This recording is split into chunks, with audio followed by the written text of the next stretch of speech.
The evacuation of eastern Aleppo has begun, but as you might expect, it's been a day of great tension and much fear. After hours of waiting, a single car appeared with the Red Crescent flag fluttering just before midday. Then came the buses, packed with civilians. Finally, the rebels are leaving East Aleppo, and the siege that has appalled the world is over. But as the convoy weaved its way on through the bombed-out ruins, those still trying to get out were wrestling once again with the brutal realities of this siege. Our correspondent Dan Rivers has a compelling eyewitness account tonight of events in this most desperate of cities. Also on News at 10. On a very different note, that awkward moment when you realise no one at a party wants to talk to you. Our Prime Minister gets a dose of the Brexit blues in Brussels. Two is company, three's a family. This time next year, the UK could be home to babies with 3 parents. And finally, the voice of power. Were these sweets found in a jacket pocket? One of the secrets of Margaret Thatcher's success.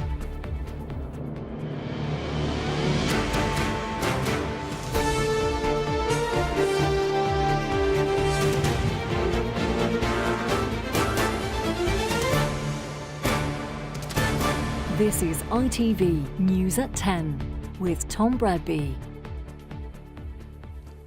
Good evening.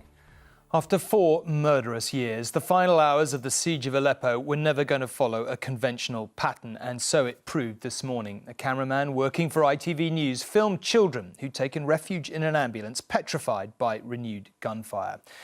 There was supposed to be an orderly exodus of Aleppans in a column of buses with ambulances to the fore. Hundreds of children and adults, rebel fighters among them, were bussed out in 2 convoys, and the buses will keep returning until everyone who wants to go has done so.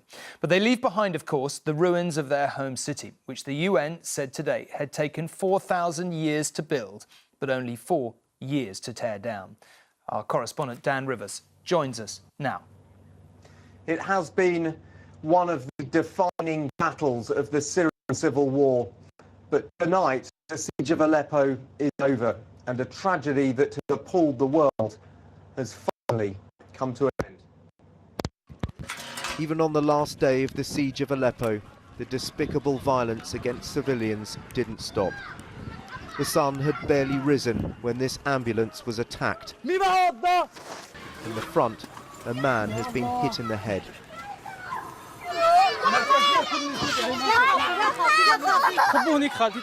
In the back, children who thought they were about to escape. But the gunman had other ideas.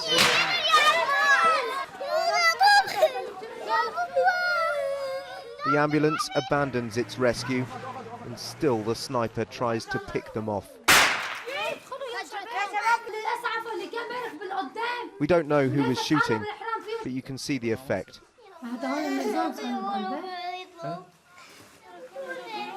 A searing portrait of the last hours of this siege, images that should haunt those responsible. Later, thousands gathered as word spread that a ceasefire was holding and mass evacuation was being organised. They'd been targeted for 4.5 years, but finally these people were preparing to leave. And as these pictures show, while fighters were among them, most appeared to be civilians. Women, children, the injured and the vulnerable, all caught up in the catastrophe of this conflict. Outside, the regime buses were lined up and ready.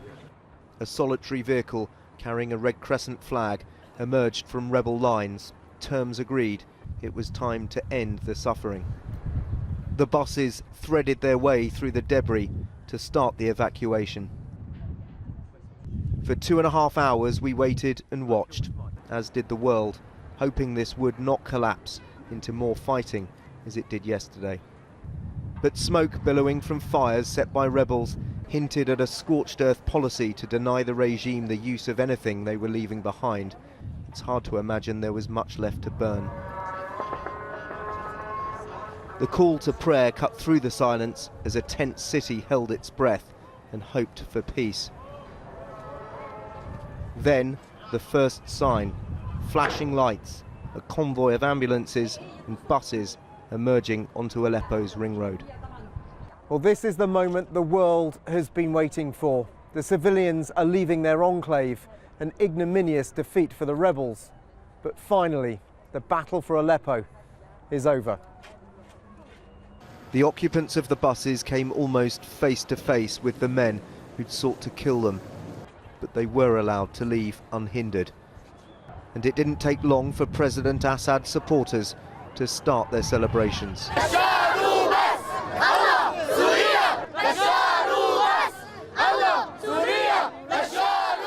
feel very happy. I feel that this victory will continue to all Syria. It's a day of great joy. We were waiting for this day minute by minute. We couldn't believe this day would come. I congratulate all the Syrian people. But after so much bloodshed, this shouldn't have been a day of celebration, rather a time to reflect on why this took so long. Dan Rivers, News at 10, Aleppo. Well, officials estimate that this operation could take 3 days or more. Those evacuated from the rebel-held part of eastern Aleppo today were taken through a 13-mile humanitarian corridor. 2 convoys carried out a total of about 2,200 people, about 45 of them wounded. Tonight, the UN estimates that around 40,000 civilians remain, along with roughly 10,000 rebel fighters and their families. Most of those evacuated are expected to go to the rebel-held stronghold of Idlib, but the UN says some may opt to go to Turkey instead. Tonight, Turkey said it's considering building a new camp inside Syria because up to 100,000 people could eventually end up being evacuated from Aleppo.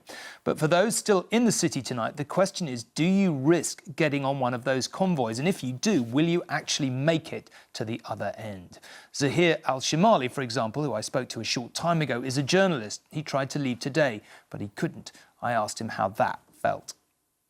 I was afraid. To be honest, because we are not a civilian. Me and my other mates, the journalist people and the media makers who have been covering the East, who have been covering the war crimes here. I can understand it's a very confusing and frightening situation for you. Do you think you will ultimately try and get on that bus tomorrow? Well, I will just go maybe and try my luck and see if I'm gonna be making it. There is a great amount of people are gathering right now in the street at night, this freezing night. How do you plan to leave? What do you take with you at a moment like this? You presumably are assuming you won't get back to your home anytime soon, if at all. I will leave everything behind me. In fact, all my clothes or all my stuff. I will take just my laptop and my devices that is precious for me, and I will go and I will leave my other stuff behind. What do you feel at the prospect of getting on that bus tomorrow? Fear of the unknown, relief to be leaving all this behind? For every street that I will be walking on, that I will be building, every shops that I used to buy my stuff, my food, to visit my friends in these streets, and to work in my office. It's gonna be the last time ever, and to be heartbreaking. I will be maybe collapse, crying, maybe, I don't know. Thank you very much indeed for taking the time to talk to us, and good luck tomorrow. Thanks to you. Zahir al-Shimali in Aleppo talking to me a little earlier this evening, as you saw, facing the agonising question of whether he's going to get on that bus at all. But in general, the siege of the city does appear to be over. As we mentioned a moment ago, though, many of the rebel fighters are being transported to another rebel-held city, Idlib, in the northwest of the country. Syria's civil war is, as a rule, certainly not over. It's been 5 years. Millions have fled. Hundreds of thousands killed. Assad's regime weakened, now strengthened through Russian support and Western hesitation. Britain and America's defense secretaries met today. Their focus, not Aleppo, but IS, the enemy they share with Assad. On another day of much talking and much dying, they rejected the criticism. Given what is happening in Aleppo, will your legacies in Syria be remembered as failures, and perhaps shameful failures at that? Well, there's nothing shameful about defeating Daesh. Daesh has terrorized the Syrian population just as it's terrorized the Iraqi cities that it's now been thrown out of. There's nothing shameful about that, on the contrary. But Aleppo is a tragedy of Russia's making. But the civil war is only one aspect of a mesmerizing conflict. These are the areas held by rebels fighting Assad's regime. They're supported by Britain, America and Turkey. But then there's ISIS, which holds these areas. Assad, backed by Iran and Russia, is fighting them, and so too is Turkey, even though they've been accused of buying its oil. But the Turks also have their own conflict with Kurdish rebels. Confusingly, they're backed by America, which happens to be Turkey's ally too. So what began as a popular uprising against a dictator 5 years ago could destabilize a region engulfed by armed conflict. It is a mess. And so where next? The city of Idlib is where many of Aleppo's evacuees will go, but the rebels' stronghold could now face a similar fate. Tonight, the UN envoy for Syria said, if there isn't any agreement on a ceasefire and there is no political discussion, then Idlib is the next Aleppo. To repeat, the obliteration of Aleppo might be repeated elsewhere. The Syria crisis is nowhere near over. Rohit Katru, News at 10. Well, let's go back to Dan Rivers, who's the only Western journalist in Aleppo tonight and therefore an important eyewitness to these events. Dan, we should be clear about this. President Assad has won in Aleppo. If you can call managing to take a city that has been heavily damaged winning, then yes, he has. The siege is over. They control that darkness behind me where so many buildings have been destroyed, where the cultural heart of the city has taken an absolute pounding over the last 4.5 years, then yes, he's won. His generals will be delighted with this military victory. It means that they can concentrate their firepower now on Idlib, which is only about 50 miles to the southeast of here.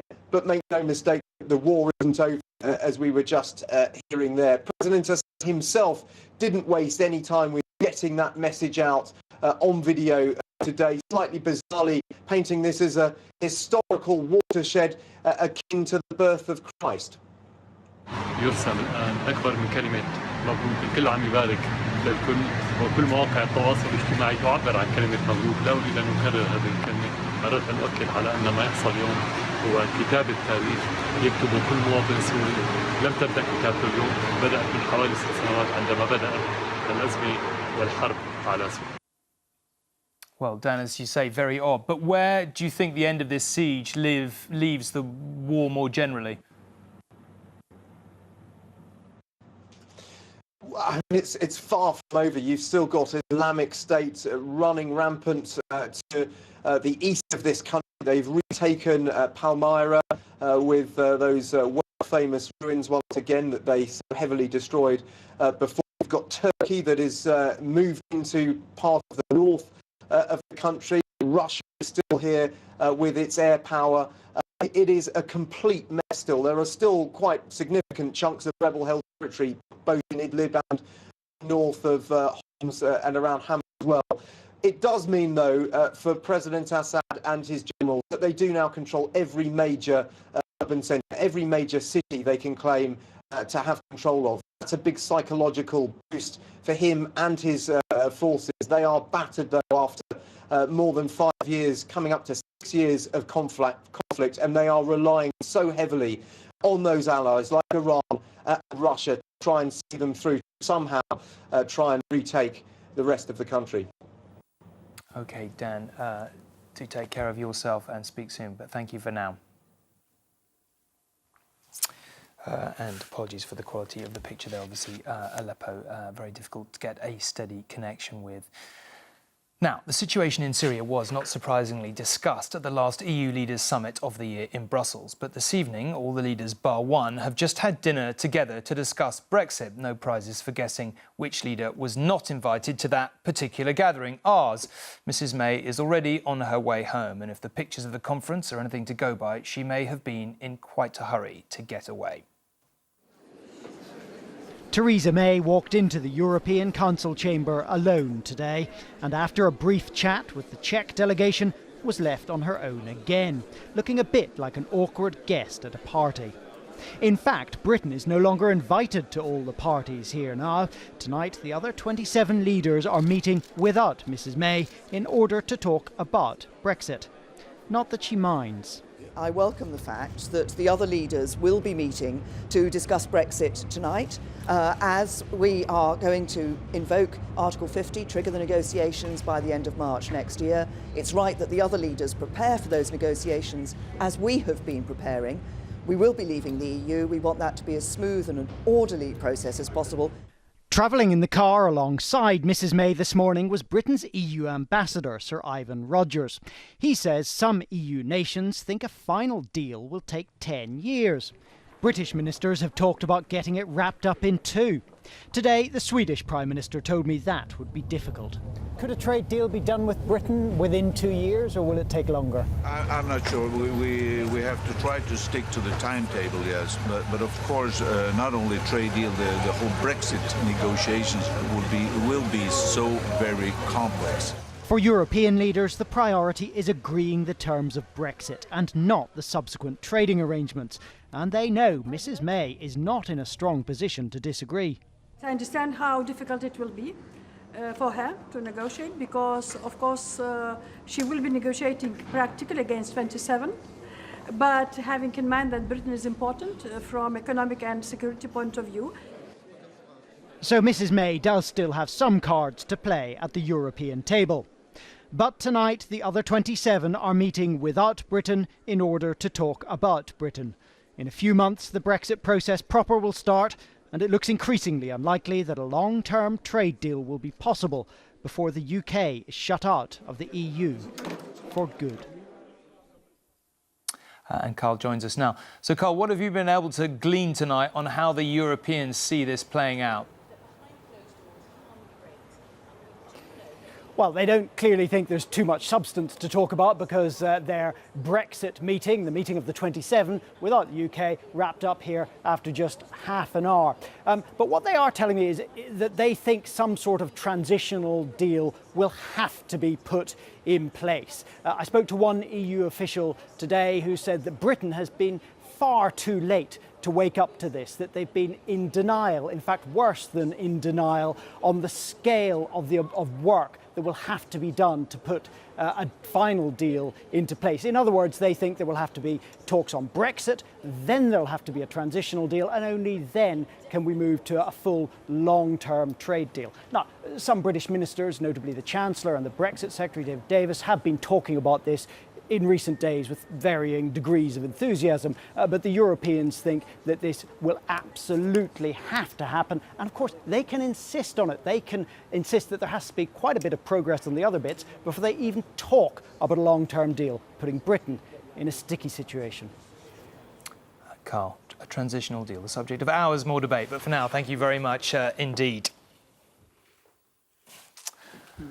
Now to the latest instalment of a boardroom drama, the like of which you might find on, say, Sky Atlantic. It is the story of a billionaire mogul on a mission to get back full control of a company he first set up on the other side of the ocean nearly 3 decades ago. Not an American mini-series, actually, but Rupert Murdoch making a formal bid today from his 21st Century Fox business for Sky. The amounts are pretty eye-popping, nearly £12 billion. For that, Fox gets Sky's 22 million European customers and a business with a total revenue of £12 billion in the last year. Well, our business editor, Joel Hills, is here to talk about this. Joel, I mean, it's a to be blunt, it's an extremely large deal. State the obvious. Yeah, it is. Look, Rupert Murdoch already has an effective control of Sky, Tom. He's moving for full ownership, and the question is, will the other Sky shareholders sell up? 75% of them have to back this deal. Some of them are already grumbling, but don't be fooled. That's sort of all part of the ritual of these negotiations. The sense is there's a deal here that can be done. It will all come down to price. Shareholders won't actually have to vote until this clears the regulators, and that, if it happens, won't be well until next year. OK, we all remember what a political storm this was last time it happened. Is it going to happen again? Are they going to get it through without a problem? Well, the reaction in Westminster has been pretty muted until now, but Rupert Murdoch has a lot of political enemies. Many of them were horrified by the phone hacking scandal. Many of them think Rupert Murdoch already has too much media news control. According to Ofcom, 9%, Tom, of the British public say they get their news from Sky News, owned by Sky, or The Times, The Sunday Times, The Sun, Sun on Sunday, owned by News Corp. Now, 9% is a significant number, but it's actually fallen quite significantly in the last few years. The point here being that actually a lot's changed since the last bid for Sky unravelled so spectacularly with the phone hacking scandal. James Murdoch, the Fox chief executive, was saying today that he thought this deal will pass muster without any alterations. And tonight, Lord Grade, the former chairman of the BBC, the former executive chairman of ITV, of course, said he agreed. He opposed the bid in 2010, but now feels there's no good reason for it not to proceed. The issue of media concentration, he said, is no longer relevant. The Minister, Karen Brady, has until the 3rd of January to decide whether to refer this to Ofcom. Given the political pressure here, Tom, it would be remarkable if she didn't do. OK, Joel, let us see. But for now, thank you very much indeed. By this time next year, Britain could be home to the first babies with 3 parents. In one sense, it seems like something out of science fiction, but for around 25 couples a year, it will mean the start of a healthy, happy family without the worry of serious inherited diseases. Today, the Fertility Authority approved the technique of using a bit of a second woman's DNA to help create a healthy embryo. Scientists at Newcastle University will now be the first in the world to carry it out. At this lab in Newcastle, they've pioneered a unique technique to tackle a set of rare inherited diseases that have until now been beyond the reach of medical science. Mitochondrial diseases affect 1 in 5,000 people. They can be debilitating, sometimes fatal, and are passed from mother to child via the egg. Today, the UK's fertility regulator, the HFEA, gave the go-ahead for their technique to be used on patients for the very first time. This is for a very limited number of patients for whom there aren't any other options. But this is the first time in the world that mitochondrial donation has been allowed in a licensed framework for patients. One of those who could benefit is Hannah Smith. She carries mutations for MELAS syndrome in her mitochondrial DNA, a disease that can cause an array of seemingly unrelated symptoms, from epileptic seizures to diabetes. Hannah's mother has already been affected. Hannah herself is currently healthy, but could pass the problems on to any children she has. Being told that if I was to try for a baby naturally, that they would be unwell or possibly die in infancy was devastating. The mitochondrial transfer technique starts with a mother's fertilised egg with its faulty mitochondria and removes its nuclear DNA. A donor egg from another woman with healthy mitochondria also has its nucleus removed and replaced by the mother's. That's then implanted into the mother, from which a normal, healthy baby could be born. Scientists here in Newcastle have spent more than a decade developing the technology that's been approved by regulators today. And in that time, they've been working hand in hand with fertility clinics, which means that the technique is ready for use in patients straight away.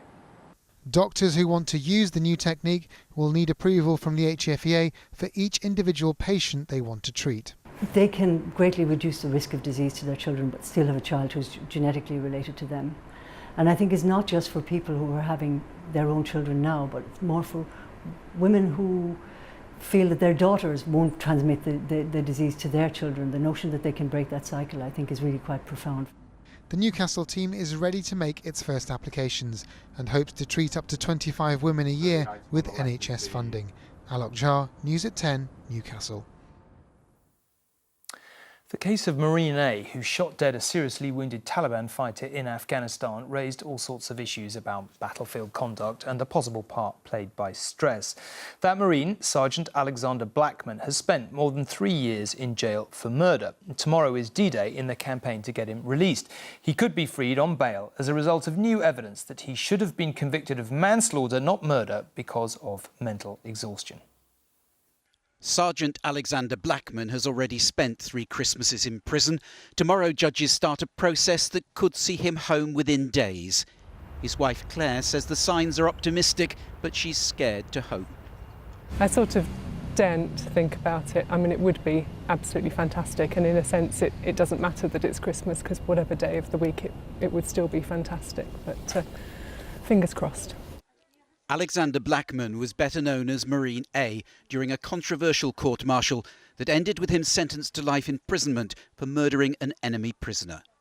The incident happened after the British base at Camp Bastion in Helmand province was attacked by Taliban fighters.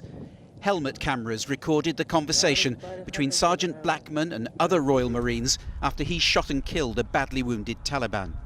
Yeah, shut off his mortal call, you. Nothing you would do to us. I know. Exactly. All right. Obviously this doesn't go anywhere, fellas. Yeah, roger, mate. I've just broken Geneva Convention. Yeah, roger. Thousands of Royal Marines, past and present, protested against the life sentence, and now Sergeant Blackman has been given leave to appeal. Tomorrow, judges here will consider whether new evidence about Sergeant Blackman's mental state during a hugely stressful tour of Afghanistan could have reduced his original sentence from murder to manslaughter. If that is the case, he could be a free man before Christmas. An internal Royal Navy investigation found that senior officers had missed warning signs about Sergeant Blackman's behaviour. There had been insufficient supervision of his unit. Officers didn't take into account that the Marines were mentally exhausted, and this led to an overly aggressive culture. Claire Blackman says only by understanding these factors can her husband be fairly judged. We have 3 expert psychiatrists all giving the same view, and that is that it made a significant difference. Tomorrow, she and her campaign team will find out if Alexander Blackman will be freed to fight his appeal from home. Paul Davis, News at 10. And finally, it's no secret that when she was Prime Minister, Margaret Thatcher had voice training to make her sound less strident. But there was something else. There really was a secret ingredient. And how do we know? Well, it's amazing what you can find in people's jacket pockets. When the Victoria and Albert Museum decided to include some of Margaret Thatcher's outfits in a fashion exhibition, they found something curious in the pocket of one of her famous blue twin sets, 2 tiny tablets. We did find 2 throat lozenges in the pocket of the blue aquascutum suit, which was a really marvellous discovery. It's not really a surprise when you think about how important her voice was and also how important it was to look after it. Identifying the make of these 2 tiny lozenges took a bit of detective work, but the museum was able to identify them as Nippets. Advertising slogan clarifies the voice and clears the throat. And a bit like Mrs. Thatcher, depending on your view, either the perfect cure for a winter of discontent in terms of coughs and colds, or they just leave a very bad taste in the mouth. Is this where we dig in? Absolutely not. This is Mrs. Thatcher wearing the same outfit that the throat sweets were found in. Her voice spoke volumes about her political style. She famously had voice training. This is how she sounded when she first became an MP. So I've done a good deal of other speaking, but speaking in the House of Commons is quite different. By the time she became Prime Minister, she'd adopted a deeper tone. The ladies not for turning. The discovery of the throat sweets proves she took care of an asset just as powerful as her handbag. Mrs. Thatcher was always very stressed about her voice because she spoke from the chest rather from the abdomen, and she had a rather sore throat, and she'd get a cough and she'd get colds, and she was always worrying about her voice and whether it would work or not. Mrs. Thatcher would no doubt find it just as soothing to know that the throat sweets have now been put back where they were found. Angus Walker, News at 10. There we are. That is it for now. Alistair will be here tomorrow. I'll be back on Monday for the run-up to Christmas. But from me, for now, good night. Thank you very much indeed for watching.